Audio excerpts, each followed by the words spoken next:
Aujourd'hui, je m'entretiens avec M. Normand Boucher. M. Boucher nous parle de ses 35 années, presque 36, au sein des Forces armées canadiennes. M. Boucher, bienvenue à l'émission Sur la ligne de combat. Merci. Merci de nous accorder cette entrevue. D'abord, qu'est-ce qui vous a amené à vous enrôler au sein des Forces armées canadiennes?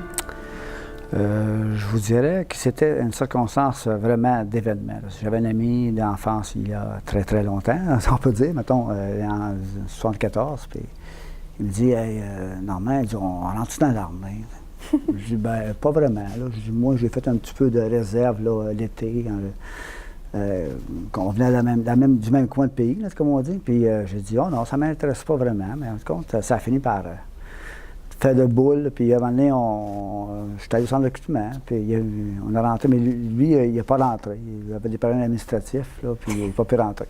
Fait que moi, je rentre dans l'armée. Puis j'ai commencé comme ça, par peu hasard. C'était vraiment pas mon intention, là, du tout.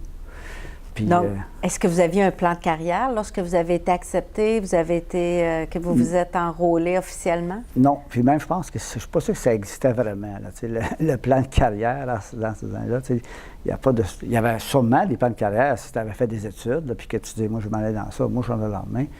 Puis j'avais une petite intention d'aller mécanicien parce que j'aimais beaucoup les voitures, mais c'était juste là, par contre. Le besoin, eux, c'était de l'infanterie, ce moment-là. À un moment, ça peut être un autre métier, là. Moi, c'était l'infanterie. Je suis rentré en infanterie par pur hasard. Donc, est-ce que vous êtes rentré tout de suite conducteur de véhicules blindés, non? Non, ça a pris des années. Premièrement, ça n'existait pas encore. Là, il y avait des véhicules qui existaient, là, qui étaient la première génération des véhicules que tu vois aujourd'hui.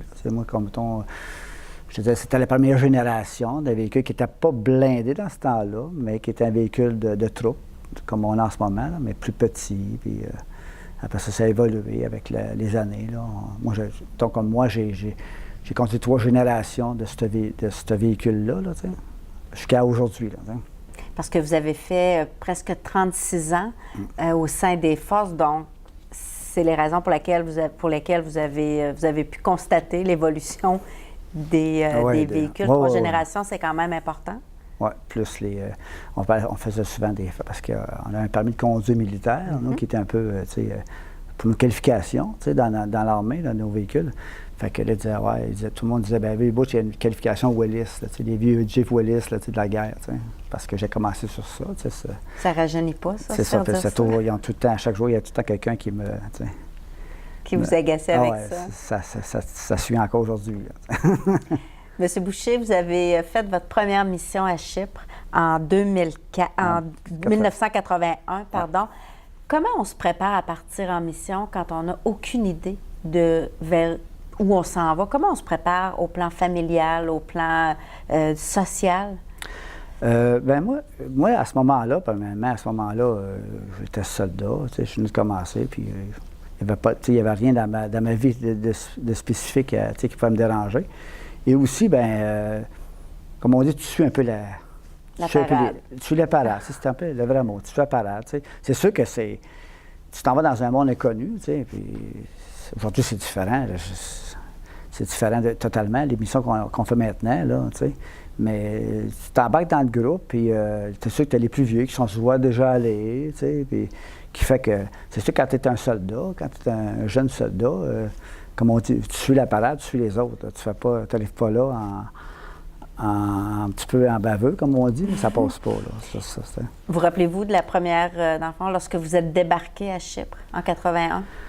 Qu'est-ce qui vous a surpris ou quel est le souvenir que vous avez? Je te disais la chaleur. Ça, c'était,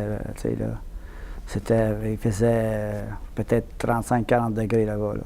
Tu pars du Québec, je pense que c'était à l'automne, je me souviens. Puis tu arrives là-bas, c'est 30 degrés d'une claque. Là.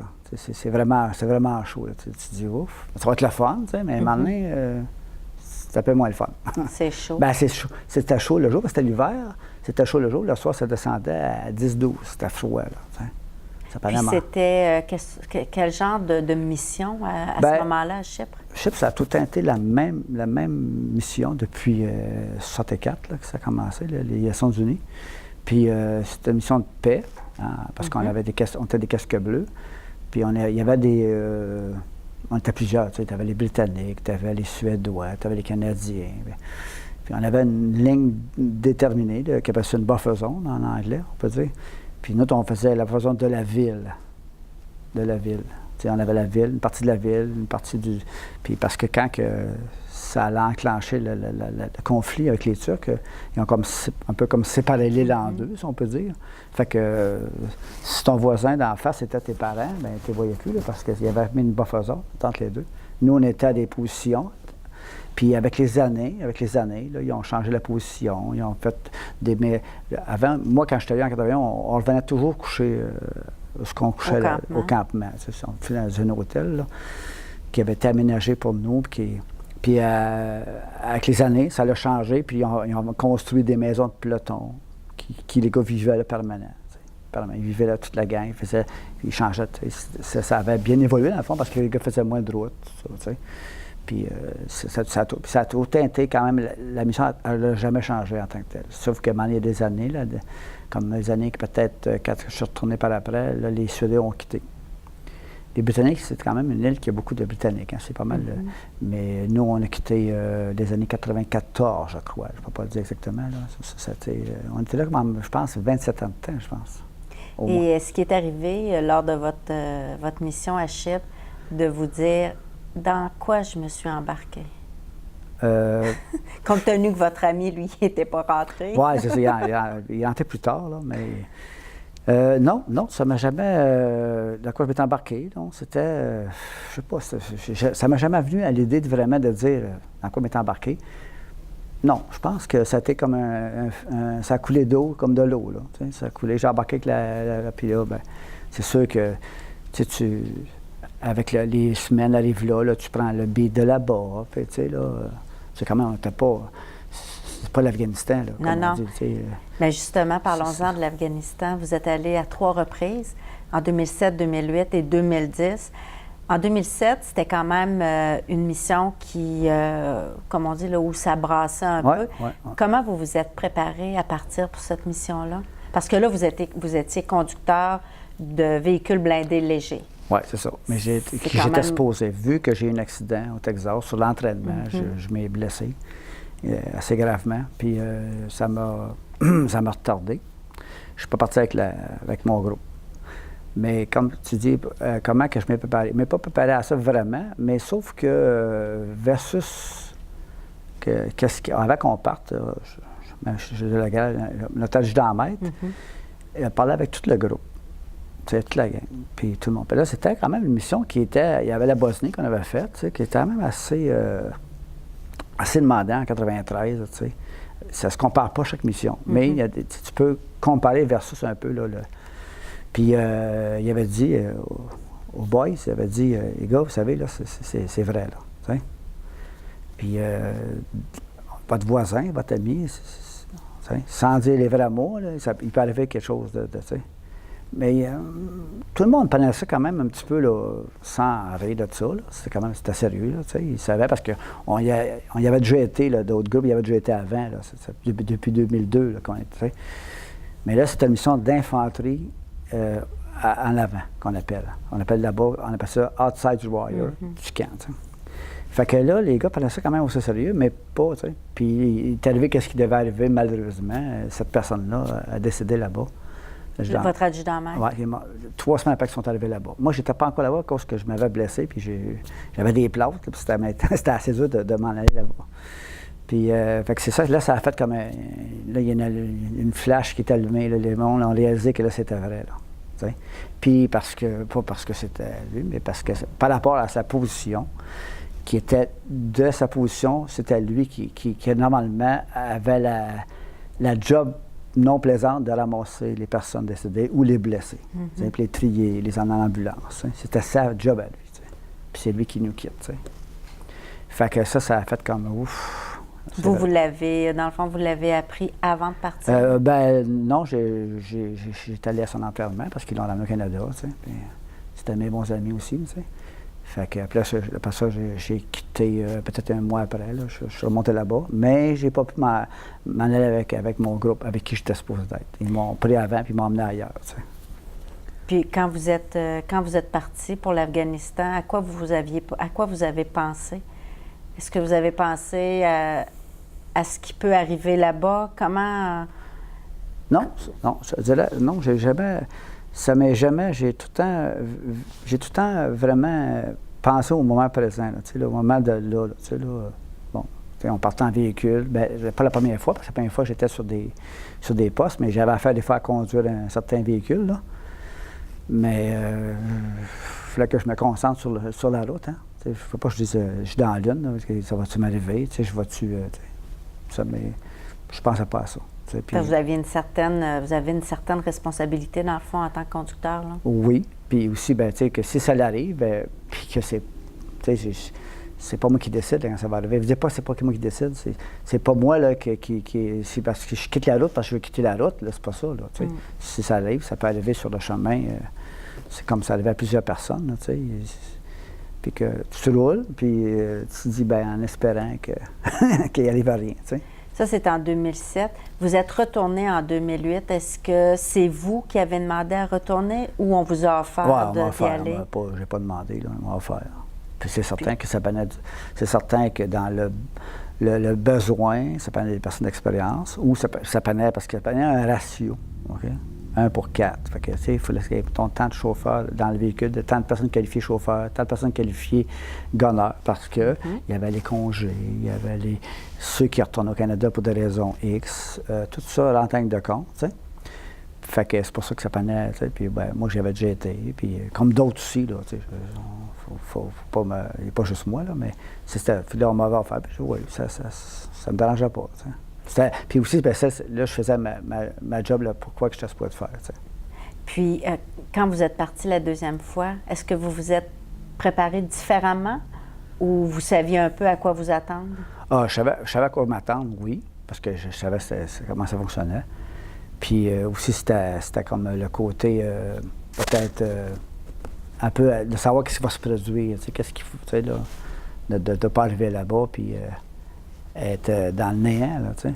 Non, je savais à quoi m'attendre, puis je savais ce que je ferais là. C'est sûr que le risque était plus grand un petit peu, versus que là, j'étais vraiment sur la route plus souvent, que le danger était plus là, présent, là, tu sais, là. Il y avait plus de risques, là, tu sais, que la première fois. La première fois, j'étais sur la route, mais pas souvent, là, tu sais, vu que j'étais sur un jour. Mais ça aurait pu arriver pareil, là, tu sais. Il y en a qui sont... Tu fais une patrouille à pied, c'est malheureux, mais ça peut arriver, là. Ça peut, exactement. C'est arrivé, hein.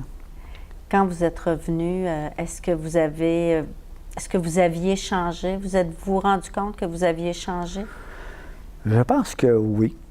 Quand je dis je pense que oui, là, je pense que oui, mais c'était plus le côté de tous les jours. Tu sais, quand je m'en vais sur la route, là, c'était bien, c'est dur à dire, mais tu sais, j'étais porté à conduire tout le temps dans le centre de la route.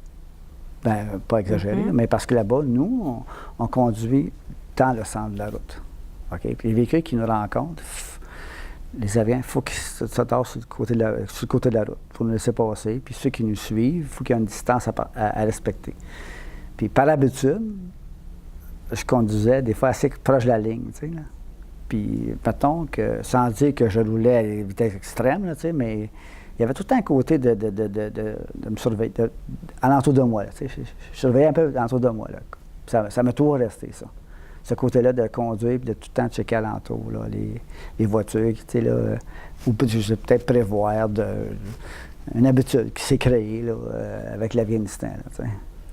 Vous avez, au-delà des missions que vous avez faites, vous avez aussi participé à la garde, à la citadelle. Oui. Qu'est-ce que ça fait d'être, comment vous l'appelez, là, les gardiens, les non, gardes? la garde en rouge. La garde en rouge. La relève. Quand on parle de garde en rouge, vous avez été appelé, vous avez été invité à procéder à une dernière garde. Parlez-moi-en. Oui, ça, c'était pas vraiment une invitation. C'est plus moi qui ai enclenché, qu'on peut dire, la demande à un ami qui était chef guide à la citadelle, qui est un ancien militaire, qui avait été un peu un compagnon d'amis, un compagnon de travail longtemps avec moi. Puis j'avais été le voir, puis j'avais juste amené ça comme ça sur la table. Hey, ça serait le fun. Si on ferait un dernier tour de garde, moi, puis Caporal Blais, tu sais, qui lui, en ce moment, travaillait au musée de la citadelle. Oui. Il venait de quitter, là. Il était rendu civil, là. Puis, il dit, ah ben, on va en parler en haut, puis tout ça. Fait que ça serait le fun, ça fait 40 ans, tu sais, qu'on a fait le premier tour de garde ensemble en 76, puis j'ai dit, moi, je quitte après ça, je ne pouvais plus, tu sais. Fait que ça n'a pas pris une journée. C'est go to go. Si beau je le demande, puis moi, je le faisais aussi. Le but de ça, c'était pas vraiment pour ça, mais c'était pour un peu remercier Dan Blais de tout son service qu'il a fait dans l'armée. Qu'est-ce qu'il avait fait quand la garde en rouge? Il a fait beaucoup d'années. Je pense qu'il a fait comme 12 ans de garde en rouge. Il avait fait des records de temps parce que même il aurait pu être homologué dans le Guinness Record, mais à ce moment-là, son sergent ne voulait pas. Puis il avait fait un bidouble de 9 heures sans bouger. Mais c'est ça, c'est quand même, on le voit souvent, puis les gens prennent des photos avec les bidoubles qu'on dit en air. Mais c'est pas en français. Mais c'est pas évident. Ça prend une concentration, puis ça prend à la limite une force physique. Bien, ça prend une concentration. Et d'un, parce que le monde vient te voir, ils viennent te prendre une photo, ils veulent te faire rire. Ça a toujours été comme en Angleterre. Faut que tu sais, puis il faut pas, il faut pas que tu une personne qui a besoin de tout le temps bouger. Parce que ça marche pas. C'est 2 heures sans bouger. Puis dans tes 2 heures, oui, tu peux bouger sur des ordres que tu fais versus des mouvements de drill. Tu ne bouges pas quand ça te tente. Puis, Caporal Blais, lui, il avait une tendance à ne pas bouger du tout. Lui, il ne marchait pas du tout parce qu'on doit marcher sur des mouvements de drill. Mais lui, c'était comme, il se plantait là debout puis il ne bougeait plus. Fait que ceux qui le faisaient avec lui 2 heures, il était bien mieux d'être prêt. Puis quand il avait fait son accord qui n'a pas été homologué, malheureusement, là, il avait fait 9 heures sans bouger. Puis là, il dit non, arrêtez ça. Il aurait pu être homologué dans le Guinness Record comme étant. Il était 9 heures, je pense, 9 à 10 heures, sans bouger, là. Sans aller manger. Ils ont changé de gars. L'autre, ils ont changé, mais lui, ils n'ont jamais changé. Puis il était vraiment solide, là. Est-ce que vous le voyez encore aujourd'hui? Bien là, on ne se côtoie plus, mais quand je vais à Sadet, de temps en temps, on se voit, là, comme cette fois-là. Moi, j'ai fait la demande, puis là. Lui, Daniel, ça faisait des années qu'on avait changé de fusil. Depuis ce temps-là, on n'était plus sur la FN, on avait la nouvelle arme. Lui, il l'avait fait sur l'ancienne, tu sais. Puis les drills, il avait changé une petite affaire, tu sais. Pas beaucoup, mais tu sais. Puis là, on a fait, ça nous prenait des rouges, on n'a pas de rouges, tu sais.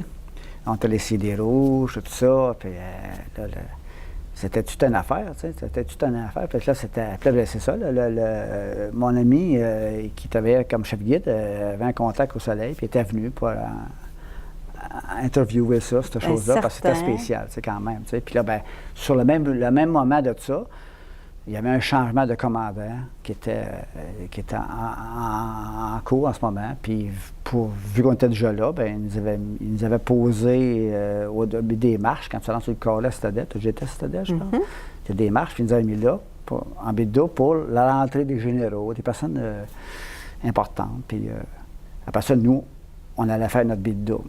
On a fait un changement avec ceux qui étaient là pour embarquer. T'sais. Mais là, le sergent, là, c'est un ami que je connais. Il dit, moi, je suis stressé, là. Il dit, qu'est-ce que je vais changer les deux plus vieux caporales du 22e régiment.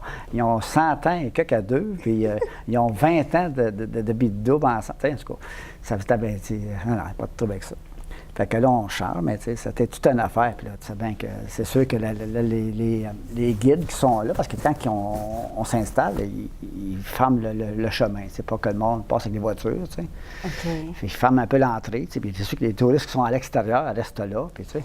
Mais là, les guides en ont parlé, hein, que c'était l'exception à la règle, c'était les deux plus vieux caporaux du régiment versus, là, un peu comme un dernier tour de garde, ça. Puis c'était assez spécial. C'est un moment que vous gardez précieux dans votre mémoire, ça. Ah ben oui. Surtout avec Dan, c'était quand même assez spécial. Lui, il n'avait jamais demandé ça, mais moi, je voulais le faire pour lui. Parce que, comme je l'ai dit un peu tantôt, c'est des moments que lui il n'a jamais fait, pas jamais fait, mais il a fait pas autant de missions que moi. Il était moins vu, tu sais, mais on savait c'était qui, là. Les gens savaient c'était qui Caporal Blais, là, tu sais. C'était pas une personne incognito dans le régiment, là, tu sais. Fait que lui aussi a gardé son grade de caporal. Oui, comme moi. Ouais. Lui, il a quitté la régulière, après ça, il est allé dans la réserve. Il est sorti. l'été 2015. Moi, je suis sorti en février. C'est pour ça qu'il fallait que je le fasse avant de quitter. Là, c'était assez spécial. Puis là, c'est sûr que quand les généraux sont arrivés pour le changement de commandant, il y a du monde qui dit « C'est vous, c'est qui là? » Il dit « C'est vous, c'est qui? C'est qui n'a pas le boucher puis qui n'a pas le blé. » Là, les généraux, ils disaient à leurs épouses, « Lui, là, j'étais lieutenant quand il rentrait dans l'armée. J'étais lieutenant, j'étais un petit lieutenant. » Mais tu sais, moi, tu parles pas. Hein, mais des fois, tant qu'il avait proche de moi, il me parlait. Puis là, c'est sûr qu'il regardait les médailles. Là, ça va avec les années aussi. C'était pas ça en 2 ans. Là, puis c'était quand même comique de voir. Il y en a plus que toi. Elle dit, c'est sûr qu'il y en a plus que moi. Elle dit, il n'y a pas grand monde qui en a plus que lui. Mais aujourd'hui, on est bien de ça, mais c'était une belle journée. C'était une super belle journée. Pour lui, puis pour moi aussi. Là, c'est une fierté. Bien, c'est quand tu fais partie du régiment, c'est un peu comme... moi, quand j'ai commencé, tout le monde la faisait, t'sais. Tout le monde passait par cette étape-là. Hein, du soldat, au caporal, à toutes les rangs, même les officiers, les jeunes officiers, il fallait la garde en rouge. Bien, avec les années, puis avec les missions, puis là, ça a fait qu'il y a moins de monde qui l'ont fait, tu sais. Puis il y en a qui ne l'avaient même jamais fait comme soldat. Puis quand il leur disait, bien, tu t'en vas à la garde rouge comme sergent, il y avait un manque qu'il ne connaissait pas. T'sais, il y avait un bout qu'il ne connaissait pas. Là, il ne l'avait pas fait comme soldat. Fait que, il y avait comme une chose que tu étais en charge de 30 personnes en avant de toi. Tu as un grade, hein, comme je te dis tantôt, tu as un grade sergent. Puis les jeunes avant toi, il y en a qui l'ont fait 2 puis 3 fois. Là. Fait que tu étais quand même un petit peu là, en retard, puis sans vouloir, c'était pas de ta faute à toi vraiment, mais tu sais, on t'avait pitché sur la garde en rouge, puis tu sais, c'est pour ça que, tu sais, là, quand tu l'avais fait pendant comme soldat, comme caporal-chef, comme sergent, tu avais une expérience de ça, tu sais. Vous l'avez fait quand même plusieurs années, à plusieurs reprises. Oui, plusieurs années. La première fois, j'ai commencé en 76, puis j'en ai fait plusieurs années. À chaque fois que j'étais pas en mission, je le faisais, puis comme je t'ai montré tantôt, là, le caporal-blé. Vous êtes très connu, vous êtes reconnu auprès de vos pairs. On vous appelle le caporal Boucher. Qu'est-ce qui fait que vous avez conservé le grade de caporal tout au long de votre carrière? C'est une question qu'on m'a posée souvent. Dans l'armée, puis dans ça, puis même moi, je me l'ai posé la question. Tu sais pourquoi? Bien, on me l'a posé. C'est que peut-être que, je ne sais pas si avec les années, j'ai peut-être pensé, pour plein de monde qui ont évolué dans l'armée, qui ont monté de rang, est-ce que je vais changer comme individu? Est-ce que je vais rester le moi-même que je suis, la personne que je suis? Je vais-tu rester comme je suis, intègre à mes convictions sur comment j'étais, puis le fait que quand tu changes de rang, des fois, tu es porté à changer, involontairement. Mm-hmm. Puis des fois, c'est volontairement parce que moi, dans le monde de tous les jeux civils, je connais pas ça vraiment. Je connais ça, là, mais tu sais, je veux dire, mais dans l'armée, on te donne un rang assez jeune. Tu sais, tu peux, si tu montes vite, sans dire vite, là, mais si tu montes, mais tu n'es pas tellement vieux, hein? Puis là, tu tombes avec un pouvoir. On te donne un pouvoir. Avec un rang, c'est un pouvoir que tu as. Mm-hmm. Puis là, tu gères du monde. Hein, tu t'occupes du monde, qui des fois, parfois, ont le même âge que toi, ou un petit peu plus jeune, mais tu sais, pas mal proche de toi, tu sais. Puis l'Afghanistan a fait aussi, pour les besoins, fait monter les personnes plus vite, parce que pour les besoins de l'Afghanistan, ça prenait des gars. Fait que les gars n'avaient pas une grosse expérience de vécu, mais il y avait un grade. Puis des fois, le grade qui avait besoin, il y avait un grade qui était important, là, tu sais. Que ça soit au niveau des hommes, comme les officiers, tu sais, mm-hmm. Peu importe. Puis c'est ça, c'est pour ça peut-être que j'ai dit non.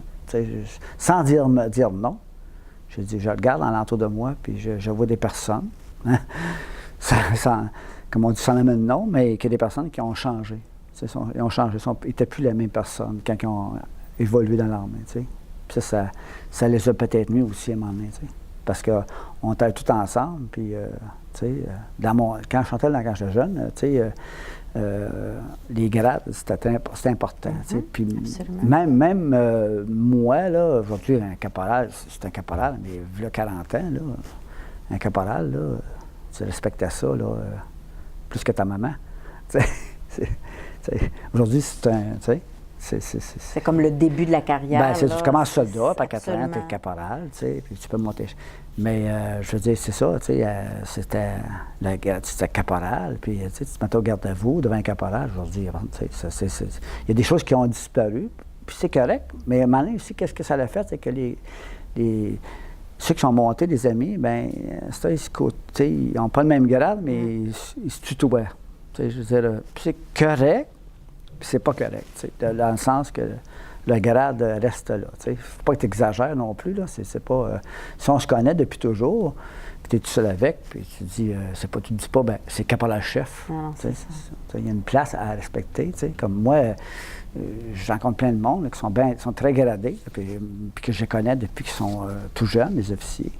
Je dis pas, j'appelle pas par son prénom. Là. Puis, c'est un respect. Ben c'est ça. Non, mais tu sais, je n'appelle pas son prénom. Mais lui, il m'appelle par mon surnom, tout ça, par mon nom. Puis mais moi, je trouve, tu sais. Puis il va me respecter. Là, c'est différent un peu parce que je suis rendu civil, là, tu sais, par la force des. Mais les officiers que tu côtoies pendant des années, puis qui, à un moment donné, ils évoluent, ils sont rendus dans des grades supérieurs, mais qui te reconnaissent parce que tu les as connus, puis qu'eux autres, tu sais. Puis là, tu les vois, les personnes qui sont restées intègres, eux autres aussi. Parce que c'est dans tous les rangs, tu sais. Dans tous les rangs, là. La personne est intègre, puis, tu sais, tu sais, bonjour, Cabal Boucher. Il va peut-être m'appeler par mon surnom, tu sais. On est assez proches, tu sais.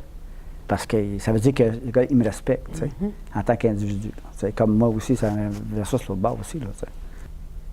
Caporal Boucher, le nombre de médailles que vous avez comparativement à un grade plus élevé, c'est presque un record pour un caporal? Je ne te dirais pas un record, mais ça s'approche. Mais ça ne se calcule pas comme un record. Parce que ça dépend du métier que tu fais. Tu as des métiers qui en ont plus que moi. Là. Moi, quand mon premier tour, j'ai fait à Chypre. Non, mon deuxième tour à Chypre, il y avait un caporal-chef de son métier qui était le télétype. Aujourd'hui, ça porte un autre métier, là. Centre de message. Lui, il y avait, je pense, je ne sais pas comment il y avait. Il y avait beaucoup de chiffres. Parce qu'avant, il mettait des chiffres. Là, comme là, c'était un 2. Lui, quand j'ai reçu mon 2, lui, il a reçu son 5 à Chypre. Puis qu'est-ce que ça signifie, les ça veut dire qu'il avait été. Moi, j'ai été 2 fois à Chypre. Lui, il avait été 5 fois. Il avait été au Golan. Il avait été en Égypte. Par rapport à son métier, puis il y en avait une palette, là. Par rapport à son métier, qui était à plusieurs places, parce que dans ça existait, le centre de messages. Aujourd'hui, ça existe moins, là, parce qu'il y avait Internet. Là, mais c'est sûr que c'est pas. On quelque part comme un record, mais versus, tu sais, tu peux pas avoir ça. Ben, tu peux toujours, là, mais à moins que tu aies vraiment, je ne sais pas quel métier tu allais, là, parce que les officiers peuvent faire des tours d'émission en 3 mois là, 3 mois là, tu sais, pour des missions l'OTAN, l'UOM. Mais pour un caporal, c'est beaucoup, là. C'est exceptionnel. C'est sûr que ça fait quand même, il faut que tu calcules les 35 ans dans ça, là, tu sais. Puis dans ça, il y a des années aussi que j'ai pas sorti, là, tu sais, que j'ai pas été nulle part. OK. Mais c'est toujours la première qui calcule, c'est toujours elle la première. C'est pas elle, c'est la première, c'est elle. Ça, c'est 12 ans, 24 ans de service. T'as l'autre qui a 42 ans de service. Puis après ça, c'est la guerre du Golfe. Ça, c'est la guerre du Golfe en 90. Ça, c'est l'Afghanistan. Ça, c'est Alert avec l'Allemagne. T'as la Bosnie, t'as Haïti. C'est tout. Ça marche par. Ça marche. Ils ne sont pas accrochés versus les fautes étalées. Les années. Ça va avec l'ordre chronologique. Des missions. Ouais. Quelle est la médaille qui vous touche le plus? Ou qui vous rappelle? Je sais pas, là. Je sais pas. Je te dirais l'Afghanistan, mais mes années de service, ça, c'est celle-là. Ouais, c'est la plus importante, qu'on peut dire. Parce que ça démontre, ça montre les années de service que tu as faites, tu sais. Parce que, tu sais, là, ça veut dire que quand tu vois ça, ça veut dire que le gars, il a plus qu'un an de fait. Il est peut-être caporal, mais il y a plusieurs années. Hein? Oui, c'est ça. C'est certain que l'Afghanistan avait plus vite les médailles aujourd'hui. L'Afghanistan, la Bosnie. Parce qu'avant, on ne sortait pas beaucoup. Il y avait Chypre, puis Chypre. Ouais. Que si tu allais à Chypre en 81, puis entre-temps, tu y apportais, tu peux pas aller avant 87. À moins que tu aies été posté au logement aéroporté, puis tu arrivais là en même temps que les autres quittaient. Là, mais c'est la Bosnie qui est quand même un peu le départ des missions qui ont suivi après. Bosnie, plusieurs fois, puis après ça, c'était l'Afghanistan. Tu sais. Mais c'est pour ça que les jeunes, aujourd'hui, sont friands de ça, là, tu sais. D'aller faire un tour, avoir une mission, avoir des médailles, tu sais. J'ai dit, même j'étais sur la garde en rouge une année. La dernière année que je l'ai faite, là, puis il y avait un jeune, puis j'ai dit, t'es veux-tu, je vais te les donner si tu veux. Il était prêt à porter mes médailles, là. Tu sais. Ben, c'était comme, il ne s'en rendait pas compte, là. Tu sais, il ne s'en rendait pas compte de, ça va avec les années, là. Absolument, puis on ne peut pas porter les médailles qu'on n'a pas, d'ailleurs. Ben non. Tu sais, mais c'est ça, tu sais, aujourd'hui, les jeunes... Pour lui, c'était ça qui était important. Les jeunes veulent avoir ça, les médailles, la mission, tu sais, être reconnu, tu sais. Tu es reconnu avec ce que tu as fait, là, tu sais. Moi, j'ai pas fait de quoi de spécial, mais sauf que j'étais là au bon moment, c'est ça. Ce qui fait que ma carrière était là au bon moment, tu sais.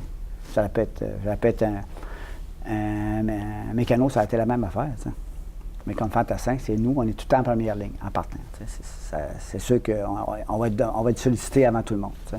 Puis de ça, bien, on greffe plein de métiers qu'avant, mais les métiers ne se côtoyaient pas vraiment. On ne se côtoyait pas beaucoup. Hein. On travaillait un peu, mais jamais avant. Avec l'Afghanistan, ça allait aider à que les mondes travaillent ensemble. Parce que là, il n'y avait plus de... Tu étais dans un métier, tu étais ainsi, puis tu sais. Là, le médical ou l'ingénieur, là, il pouvait risquer sa vie pareil, là, comme tout toi. Là. Pareil, là. Puis il y en a qui étaient des mécaniciens, pas des mécaniciens, des ingénieurs, des médicales qui ont perdu leur vie là-bas, là, puis qui ont perdu des membres. Oui. C'était pas juste l'infanterie, le top sur la planète, là, comme on dit, là, des vrais. Non. C'est un peu tout le monde aujourd'hui qui sont qu'on peut dire là, qui ont été sollicités, puis qu'aujourd'hui, ben, on travaille tout ensemble. Puis quand tu regardes l'Afghanistan, ben, tu dis, oh, tu ne peux pas dire, ah, il a fait de l'Afghanistan, il a fait un vrai. Non, parce qu'avant, c'était Chypre. Tu n'as pas fait Chypre, tu n'étais pas un vrai. Après, c'était Haïti. Tu n'as pas fait Haïti, tu n'étais pas un vrai. Voilà. Ça veut dire que, ouais, tu n'étais pas là, tu n'étais pas là. C'est malheureux. Quand tu vois, peut-être que dans 10 ans, il va y avoir des missions encore plus importantes que l'Afghanistan. C'est sûr, c'est certain que ça va arriver dans le monde. Les conflits, il y en a sans arrêt. Oui, ça n'arrêtera pas, là. Puis le Canada, bien souvent, il est impliqué parce qu'on est une armée de terre, là, une armée de fantassins. Là, puis nous, c'est parce qu'on a moins de monde que les Américains. Mais sinon, là, on accote bien du monde. Qu'est-ce que vous retenez de toutes ces années, de votre carrière militaire? Ça a commencé demain matin. Parce que ça reste tout le temps... c'est un monde à part, hein, c'est un monde fermé. L'armée, c'est un peu comme la police. J'ai des amis qui sont avec moi dans ma seconde carrière, si on peut appeler ça. Puis que j'ai dit, comment tu as trouvé ça quand tu as sorti de l'armée? Toi? Non, il dit, ça a été dur. Ça m'a pris du temps. Puis lui, il avait fait le même temps que moi dans la police. J'ai dit, moi, il n'y a pas une journée que j'y pense pas. Puis là, les gars, quand moi j'ai quitté, les gars partaient en mission. T'sais. Mais moi, je ne pouvais pas y aller parce que je quittais en février. Puis la mission, elle avait été tirée en janvier. Fait que je ne pouvais pas y aller. Si j'avais été en novembre, j'aurais pu y aller une dernière fois. T'sais. Comme on dit, ça a fait une douzaine. J'ai dit non, mais c'est ça. Puis les gars, je me disais, mais c'était comme un peu comme une sans une drogue, là, mais c'est comme un genre de besoin d'être avec les boys. L'adrénaline. Parce que on ne parle pas la même langue. Dans l'armée, c'est une langue, puis dans le monde à l'extérieur, c'est une langue. Et là, est-ce que vous trouvez ça difficile d'être dans le civil? Bien, c'est sûr qu'avec qui je travaille, les messieurs avec qui je travaille, c'est tous des gars qui ont fait des travaux comme moi, un peu comme la police, tout ça, des messieurs qui ont une carrière assez longue, tu sais. Puis, je trouve ça un petit peu difficile parce que, des fois, ils ont tendance, des fois, moi, je pense, moi, à se plaindre, tu sais, se plaindre le ventre plein, tu sais. Parce qu'on fait des grandes journées, des fois, de route, tu sais, pour qu'est-ce qu'on est payé, là, tu sais, mais c'est ton choix, tu as juste à pas y aller, travailler là, tu sais, personne qui te pousse à y aller, là, tu sais. J'ai dit, moi, la différence qu'il fait en ce moment avec l'Afghanistan, bien, j'ai dit, même si je dois 6-7 heures, là, j'ai dit, en Afghanistan, on pouvait rouler 6-7 heures pour faire 30 km, mais ça, je sais que je ne sauterais pas sur une mine. Mais les autres, ils étaient là, puis ils ne comprenaient pas ça, là. Il faut l'avoir vécu pour le comprendre. C'est ça. Tu sais pas, là, tu Ici, là, moi, je vais ensemble des beaux camions, des chars neufs, puis tu t'en vas. Oui, c'est long, mais il n'y a pas de danger. Tu sais. Vous êtes en sécurité. Puis tu peux pas passer à ça là-bas, là, dire, hey, qu'est-ce que je vais faire? Tu sais. Ça roule, puis on roule, puis on fait des farces avec ça. Puis on se trouve plein de jokes pour. Tu sais. Mais je pense pas, il y en a qui ont. Ça n'a pas passé à travers. Tu sais. C'est malheureux. Tu sais. Ça fait partie de la job et ça fait partie de ce que tu as voulu, tu sais, là. De la vie. De la militaire, tu sais. Parce que moi, je dis souvent, aujourd'hui, on a des PSD dans l'armée. Comme dans tous les Américains, c'est encore pire que nous autres. Mais j'ai dit, ceux qui ont fait la Deuxième Guerre mondiale, là, les messieurs qui sont à l'hôpital à Montréal, là, qui sont là depuis 45 ans, 50 ans, 60 ans, ils sont là, ceux qui sont encore vivants, là. Ils sont, eux autres, là. Tu sais. Mais c'était pas connu à l'époque. C'est ça, ben non. Ils sont encore pires que nous autres, là. C'est l'horreur qu'ils ont vécu, eux autres, là, tu sais. Mais chacun vit avec ses bobos et ses fantômes, hein, tu sais. Caporal Boucher, merci beaucoup.